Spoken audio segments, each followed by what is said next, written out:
dosa halun kejit pegah wahai Umar bin Khattab. Dosa yang lu pubut hana pernah pubut dia orang lain. Sebejat-bejat manusia lain tidak seperti bejat aku wahai Umar bin Khattab. Berdosa kabubut hana beduk beur soraya melangit rayuk dosa lung soraya mendumo rayuk dosa lung berdosa aku je lung pegah. Hingga ajak Umar bin Khattab damang dalam masjid pegah pada Rasulullah. Ya Rasulullah, iluan nasido anak muda. Ipegah je ibubut dosa cukup raya. Berdosa ipegah. Nah ipegah. Pokoknya au tayang elok soraya melangit rayuk dosa haji. Sorayuk dengan bumo rayuk dosa haji. Sorayuk dengan segala-galak rayuk dosa haji. Jauh kena. Jauh ada mudahnya pertama mengibar Rasulullah. Gedayang le Rasulullah. Wahai anak muda, taci pegah balun. Berdosa yang ada cabut. Wahai Rasulullah, jangan kalung pegah dosa melun kalian roman dalung malay ya Rasulullah. Angga dia lun pegah ya Rasulullah.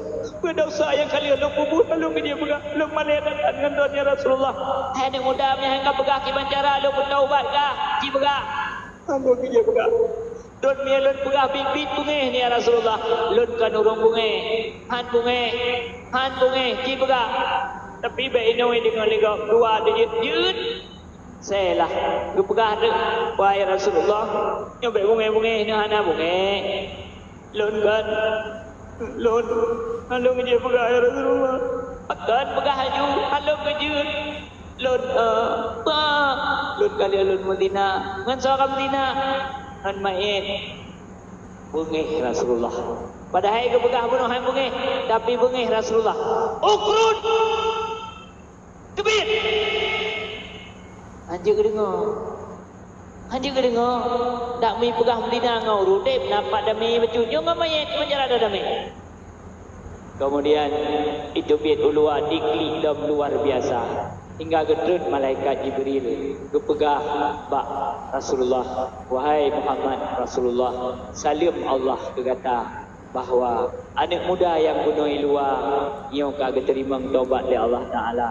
So kalau kita menglam semajid kagetung taubat ni karena yang lepenan taubat nasuha.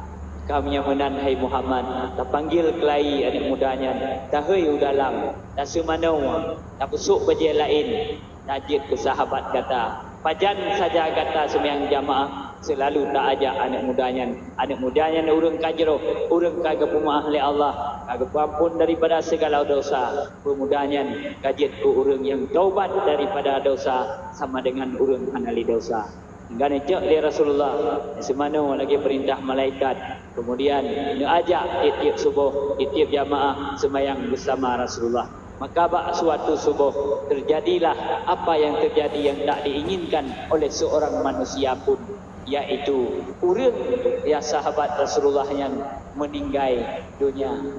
Ketika meninggal dunia, kele Rasulullah bak para sahabat cek li kata nyo ke pemuda yang jeruh yang mutumnya puput dosa tapi kaitim taubat tanyo golong dente ne pegah li Rasulullah tanyo singah tatemnya taubat padahal Rasulullah hana pernah ne puput dosa padahal Rasulullah hana pernah ne puput kesalahan bertanda Rasulullah hana sombong hana angkuh kekeun ketanyo mati lagi anak mudanya singah padahal Rasulullah hana dosa padahal Rasulullah hana salah maka anak mudanya tu diterima taubat oleh Allah Subhanahu wa taala hingga li Rasulullah bak masanya dia keut bak para sahabat wahai para sahabat lun manduk kita tamu doa bacut kepada para sahabat dan kegedanyo manduk dan ke anak mudanya moga-moga anak mudanya dan tanyo yang hadir bak tempatnya mudah-mudahan bergempa ampun dosa oleh Allah berterima taubat sebagai layak